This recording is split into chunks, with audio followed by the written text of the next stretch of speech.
Hello and welcome to our special broadcast. I'm Shereen Bhan. 19 years after talks were initiated, India and the European Union have finalized a landmark free trade agreement. Now, the deal is expected to be signed later this year after it undergoes legal vetting and is ratified by the European Parliament. If all goes well, the trade agreement should come into effect by 2027 and is expected to reduce tariffs on 99% of Indian exports and 97% of European shipments into India.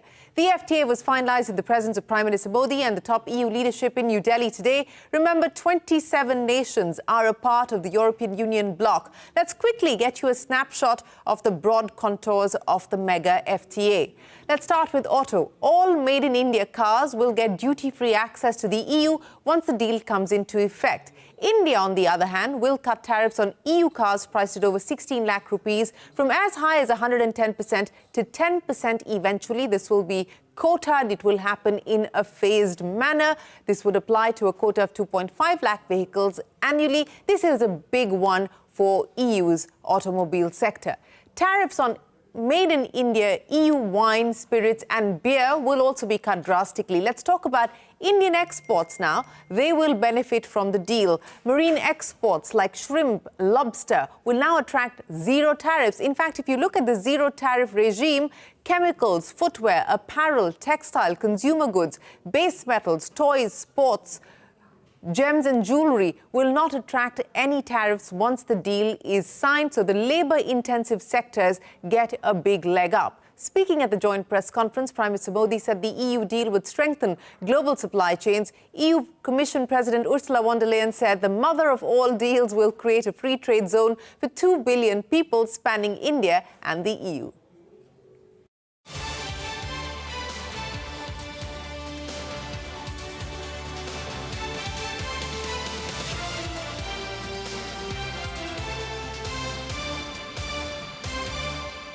आज भारत ने अपने इतिहास का अब तक का सबसे बड़ा फ्री ट्रेड एग्रीमेंट संपन्न किया है.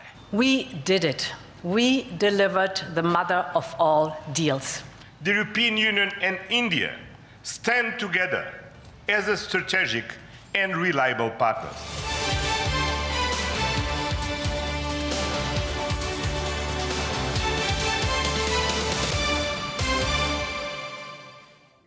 Well, let's decode what the FTA will mean for Indian industry. CII President Rajiv Memani joins me on the show. Also with us are Mukundan, President-designate CII and Managing Director and CEO of Tata Chemicals; Deepak Shetty, the Chairman of CII Manufacturing Committee and President of ICEMA; Anjali Singh, the Chairperson, CII Northern Region, and the Executive Chairperson, Anand Group, with us this evening.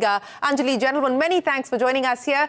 It's been 19 years in the making. As long as I've pretty much been reporting, we've been talking about the possibility of this deal going through, and at least the talks have now concluded. We still have to wait a bit longer for it to be operationalized. Rajiv Memani, the biggest impact for India Inc., which are the sectors that you believe stand to benefit the most? So firstly, Shereen, I think we must compliment the government of both EU and India. I know it's taken a long time, but we all know that the real acceleration happened in the last 6 months when both of them really got onto it and put every energy behind it, and also ensured that things that are politically sensitive, I think both have tried to ignore that, and at the same time tried to create a win-win solution for both sides. So I would say overall it's very positive, both from an Indian standpoint and from a EU standpoint. And sectorally, I would say all the labor-intensive sectors that we have, I think they will probably benefit the most, including engineering, auto components. So whether you look at textiles, you look at leather, you look at gems and jewelry, you look at chemicals, you look at auto components, you look at engineering, I think all of them will benefit a lot. I mean, EU's imports are almost $3 trillion, and India's share is somewhere between 2 to 3%. I mean, overall imports are 6.6. What they import from outside of EU is roughly 3 trillion. So I think if we can move that share from 3% to 5 to 6%, the gain is very, very significant.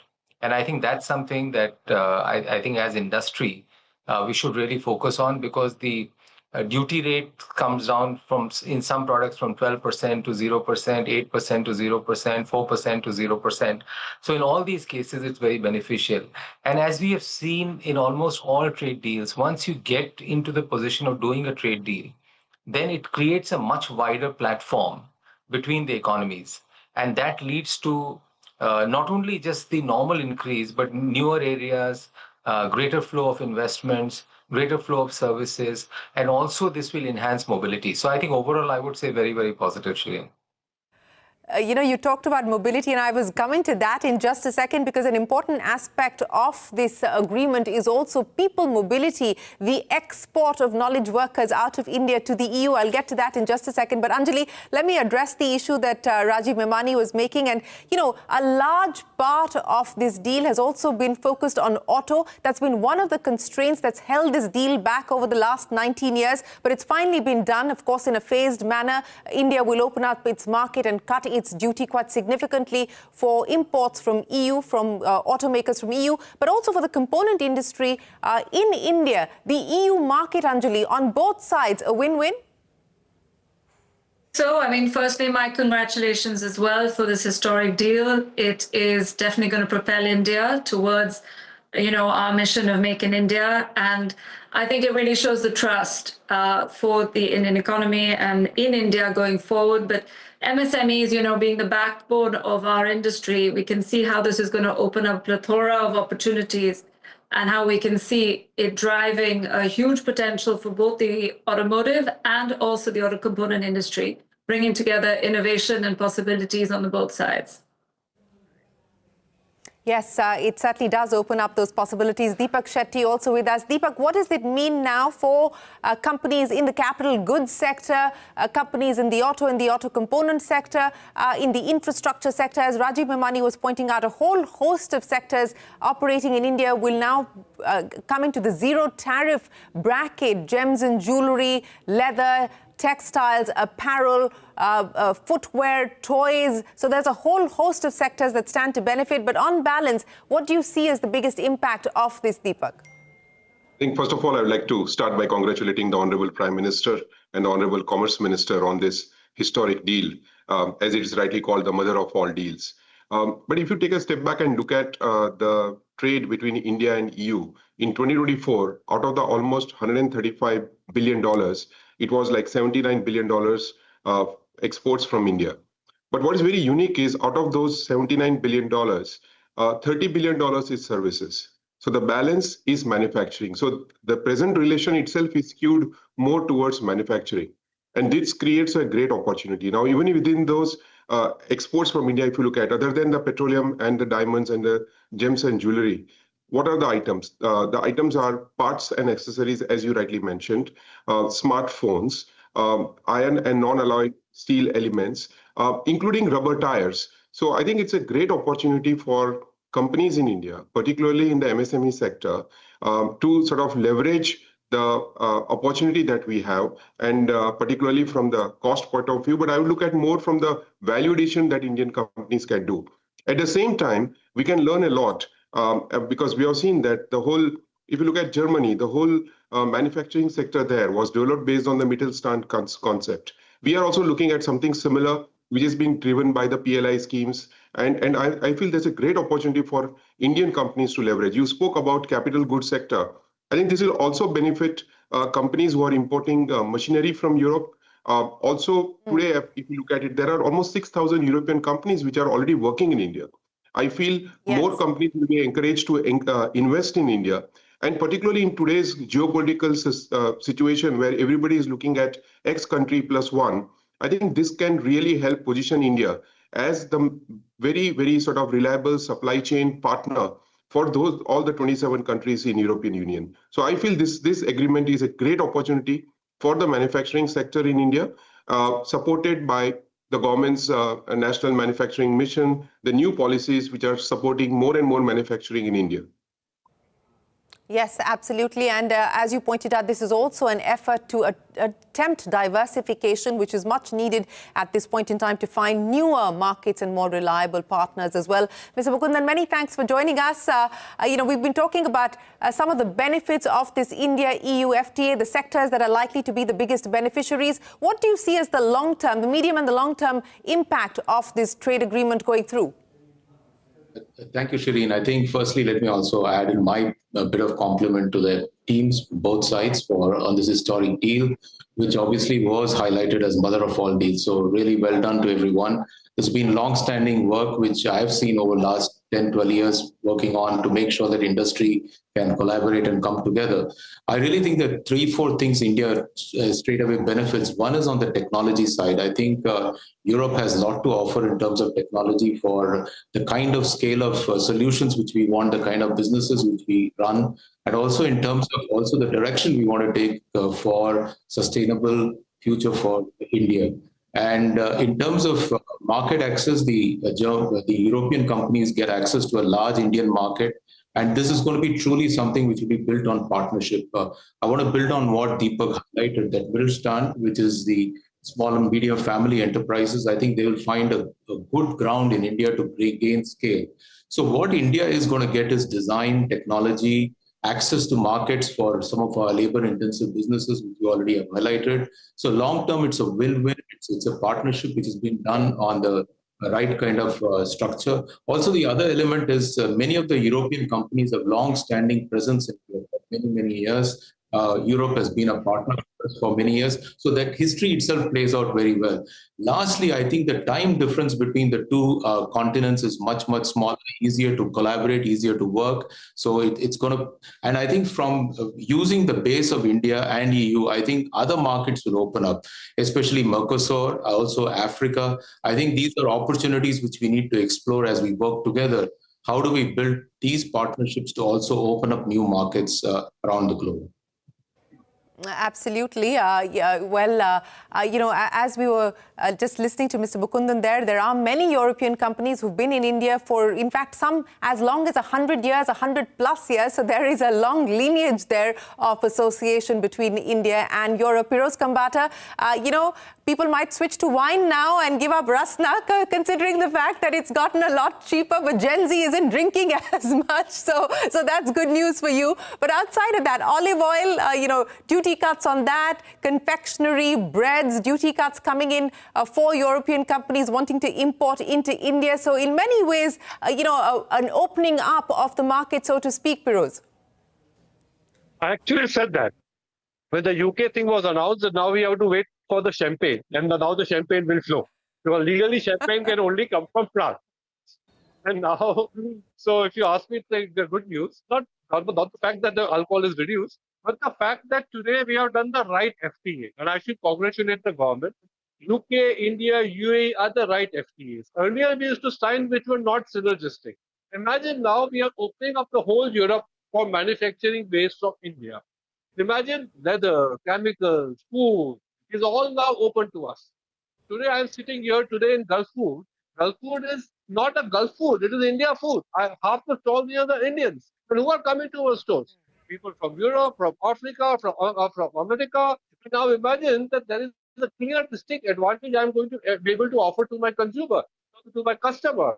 And I think this is a real game changer, I would say, for the Make in India movement. Because at one stroke, you are opening up one of the world's second largest, I would say, consumer markets to Indian products. And to that extent, I congratulate the government. And for food processing, it is great news. Olive oil, margarine, these are all small things. Let them come at lesser duty. But imagine all of our products going there. And second, Shereen, I think two other things in the FTA which have been signed, I think I would like to highlight. Number one is that they are going to ensure that the GI tags of India and Europe are protected. That means that we will protect their French champagne, they will protect our Nasik grape also.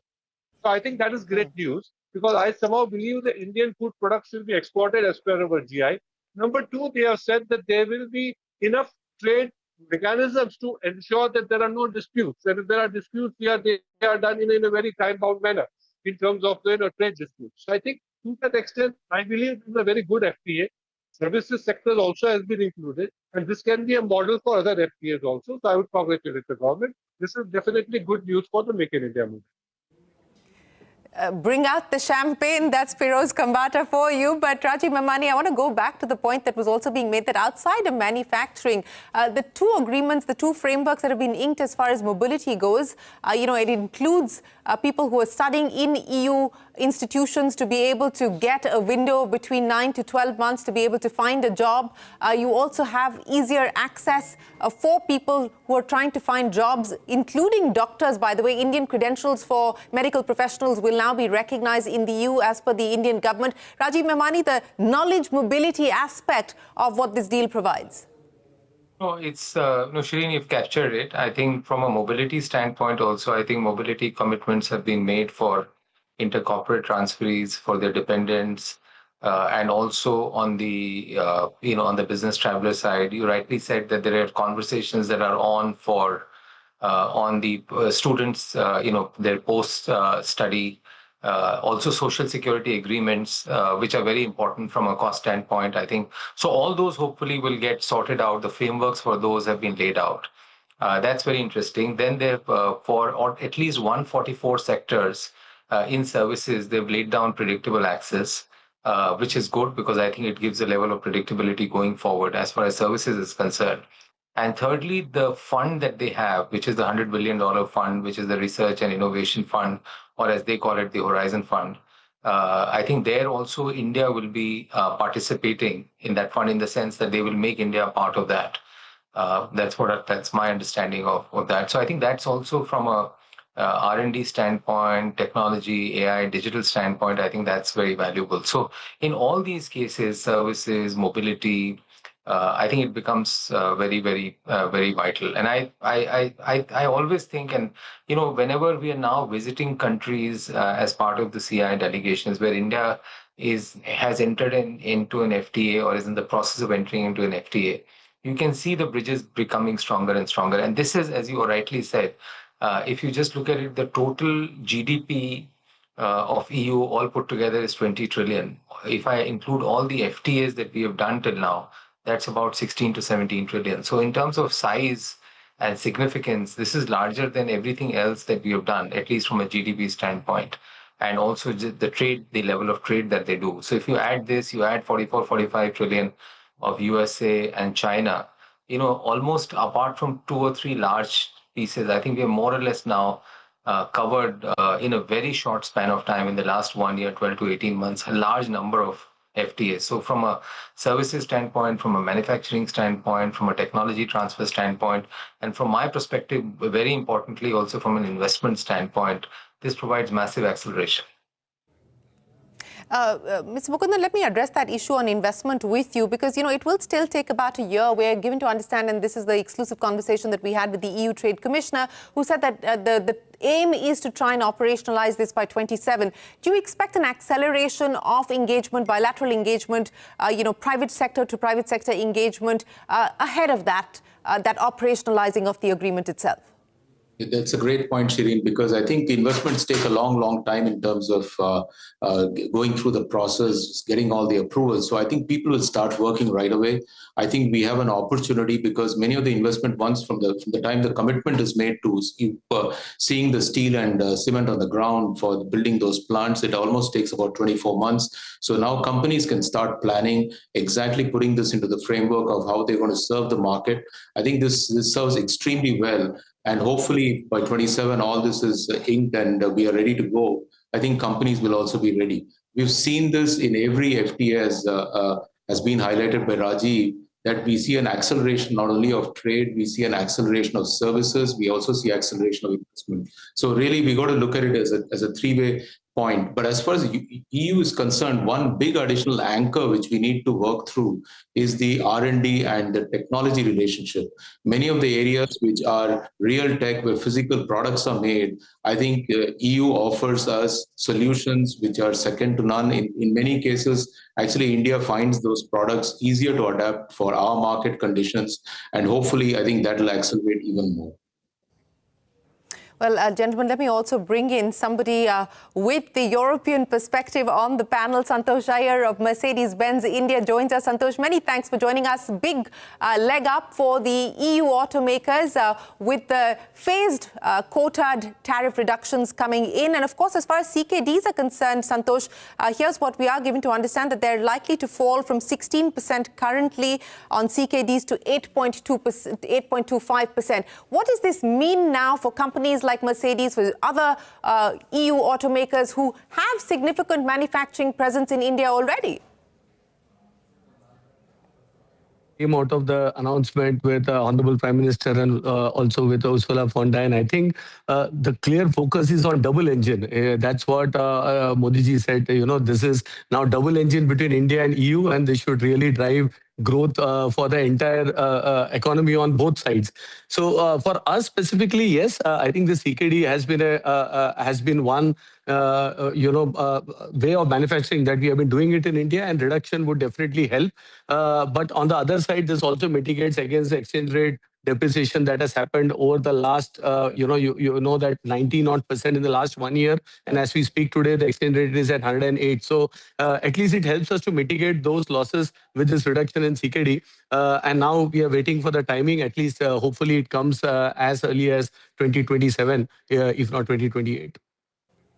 So, Santosh, how much, given the rupee depreciation and all of that, how much cheaper are cars likely to get here in India with the tariff reduction? More importantly, what can we expect now by way of portfolio enhancement? You're already making a large part of what you sell in India here in India. So what can we now lead to in terms of portfolio enhancement for the auto sector?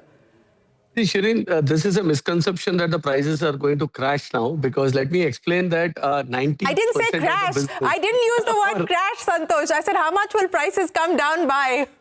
No. So let me clarify. 95% of the cars, 90% of the cars we sell in India are all at a 15% duty when we talk about CKD parts and locally produced cars.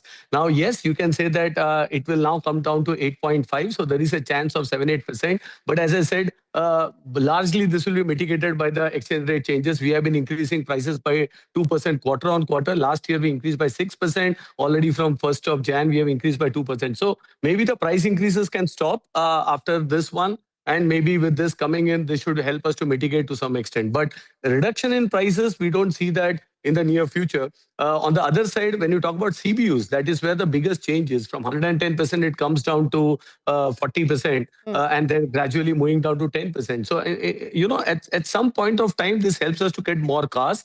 Today, cars like the G-Wagon and some of them, we don't get allocations because we were not adding the 110% duty and selling them in India. A lot of people think the ex-Germany price, we add 110, add the 40% GST and we sell. No, we were already subsuming a lot into our margins for making it competitive here. So maybe once that improves, maybe we get more cars for India, more variety of cars. And also remember, the EVs are out. And right now, one of the biggest product offensive is also on EV when it comes to Europe. So EVs are out of the FTA, and that will continue the way it is.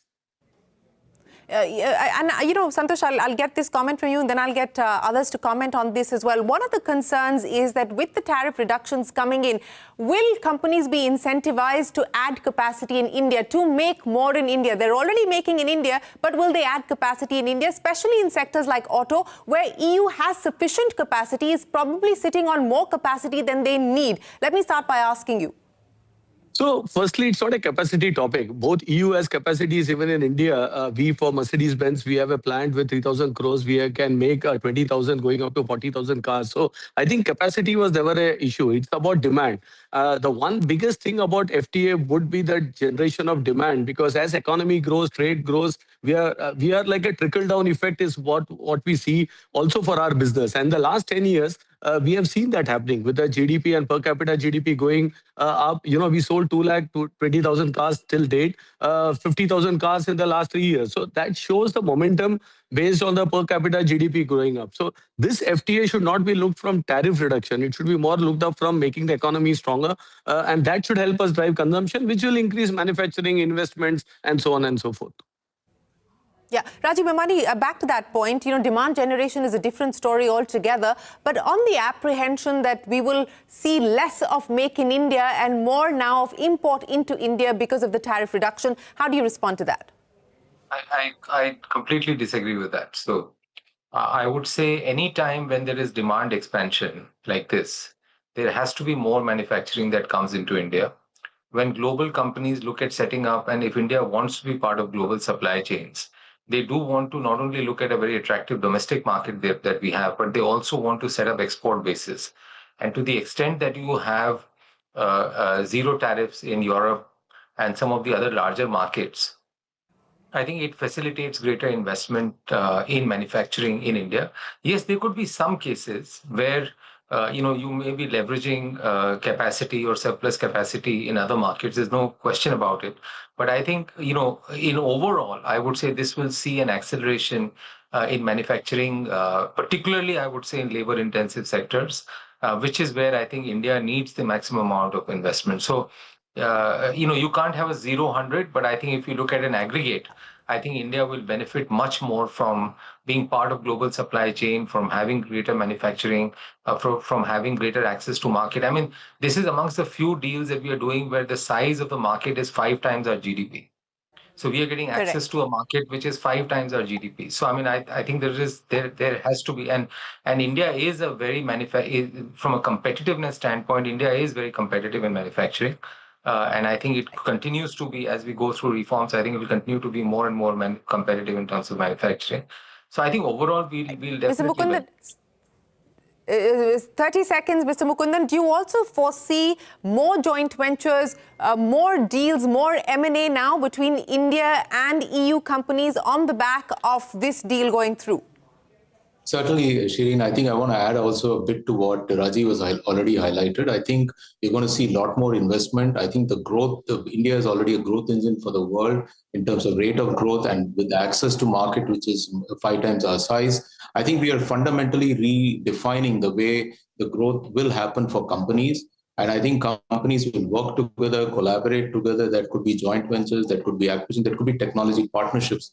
I think what is very appropriate at this point of time is I think there's comfort on both sides in terms of protection of intellectual property, protection of brands. So I think we've done a great job in making sure that the companies thrive in India, the European companies thrive in India. And we've seen already an example of many of the foreign companies listing in India after growing multiple times what their scale and size in their home market is. And I think India will offer them a tremendous opportunity to grow and thrive, and also offer Indian companies to access markets which are far beyond us. Yeah. Well, a win-win. That's the consensus here on the CNBC-TV18 CII special panel. And of course, many sectors likely to benefit. But more importantly, it will be the labor-intensive sectors in India that stand to benefit the most. And from a European standpoint, it opens up the large consumer market that the Europeans have been waiting for. Rajiv Memani, R. Mukundan, Deepak Shetty, Anjali Singh, Piroz Kambata and Santosh Iyer, many thanks for joining us. I'm sure there's going to be a lot of clinking of champagne and rasna at the same time this evening as the two leaders walk away from a deal that's been well done for both sides. Thanks very much for joining us here on CNBC-TV18. A quick break. When we return, the EU Trade Commissioner live only on CNBC-TV18.